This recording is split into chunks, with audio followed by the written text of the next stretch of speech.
রেশনের কি বুঝিস? দুর্গে একটাই সমস্যা, আল্লাহ তো ওদের মারবেন। এই আল্লাহর কোনো ভয় নেই।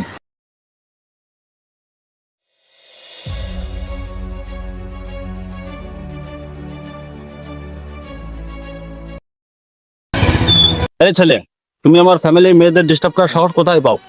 তুমি তোমাকে চেনো ভালো করে। এই তোর নাক টিপনি তো দুধ বের হয়, তুই রিলেশনের কি বুঝিস? আমার তো লোক গেল আসলো, হ্যাঁ আমার সুইটরি আমাকে বলতে পারবে না। বন্ধু কালকে সে গান ছাড়ার সাথে অমনি বুঝলি 2000 ফলোয়ার হয়ে গেছে। কি কইস? তাতে তুই ভাইরাল? আরে না, আমি তো এমনি আগের থেকে ভাইরাল। শোন, আজকে তো আমার সাথে কথাবার্তা হিসেব কিতাব করে কইস। আচ্ছা ঠিক আছে। ইমরান আসলে আজকে আরেকটা ভিডিও বানাবো, আরো ভাইরাল হবো। এই আজকে জুম্মার দিন, মানুষ জুম্মার নামাজ পড়বে, তুই টিকটক নিয়ে ব্যস্ত আছিস। দেখছো এই হুজুরকে একটাই সমস্যা, এই নামাজ আর নামাজ। তোকে ভিতরে কি আল্লাহর কোনো ভয় নেই? এই না, আল্লাহরে ভয় করে কি আছে? আল্লাহ কি রেখে দেখতেছে নাই?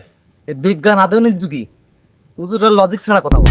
তুই ঠিকই কইছিস রে, হুজুররা কোন লজিক ছাড়া কথা বলে। বাটা ইবলিসটা আগুনই ফুরাবে, ইবলিস তো আগুনই তৈরি, তা আগুন দেবে, আগুন দিয়ে কে ফুরাবে? হ্যাঁ হুজুররা এসব কথা বলে আসলে।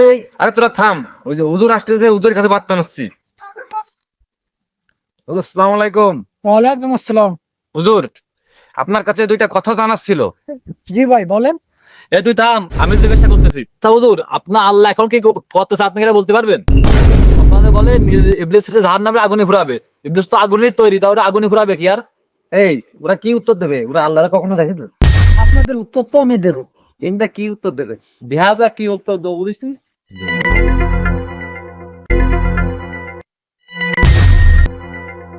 কি ব্যাপার, হুজুর উত্তর না দিয়ে ইট ধরতেছে কেন?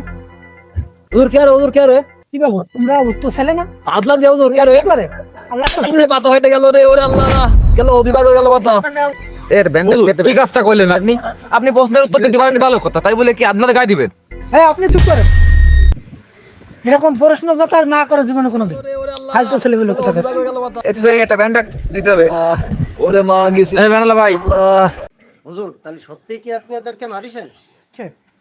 আমি ওদের আঘাত করেছি। হুজুর এইটা কি কোনো কথা হলো? তো আপনি প্রশ্নের উত্তর দিতে পারেননি বলে কি ওদের মারবেন? চেয়ারম্যান সাহেব, আমি তো এদের উত্তর দিয়েছি। এরা প্রথম আমার কাছে জিজ্ঞাসা করেছে যে আল্লাহ এখন কি করছে, তো আমি এদের আঘাত দিয়েই বোঝাতে চেয়েছি যে আল্লাহ এই মুহূর্ত থেকে ওকে আঘাত করছিল আমার দিকে। তো সুন্দর উত্তর। এই ছেলে হুজুর তো ঠিক মতোই উত্তর দিয়েছে। আপনি তারপরেরটা বলেন। 2 নম্বরে সে আমাকে জিজ্ঞাসা করেছে যে আল্লাহরা দেখা যায় না, তাই সে বিশ্বাস করে না। চেয়ারম্যান সাহেব, তার আগে যে ভাইরে আমি মারিছি তার ব্যথাটা একটু দেখে নিন। দূর মিলা বেটা কি দেখা যায় নাই? চেয়ারম্যান সাহেব কিছু বুঝতে পারলেন? এ ভাই সেরকম বললো যে ব্যথা দেখা যায় না, অনুভব করা যায়। তো আমি এটা বুঝালাম যে মহান আল্লাহ তাআলাকে দেখা যায় না, তার সৃষ্টিগুলো দেখলি তাকে অনুভব করা যায়। বুঝতে পারলেন? আপনি তারপরেরটা বলেন। এরপর জিজ্ঞাসা করেছে যে ইবলিস তো আগুনের তৈরি, তাহলে তারা জাহান্নামের আগুনে কিভাবে পোড়াবে? আসলে ইট দিয়ে আমি তাকে আঘাত করেছি, তা ইটটা কিসের তৈরি? ইট তো মাটির তৈরি।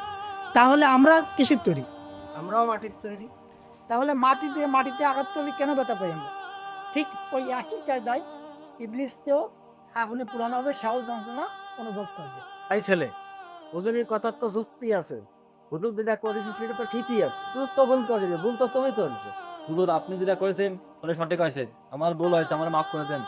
ভাই, তুমি যে তোমার ভুলটা বুঝতে পেরেছো এর জন্য আমি খুশি।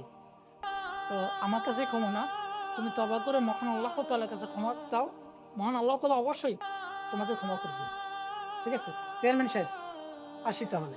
আচ্ছা।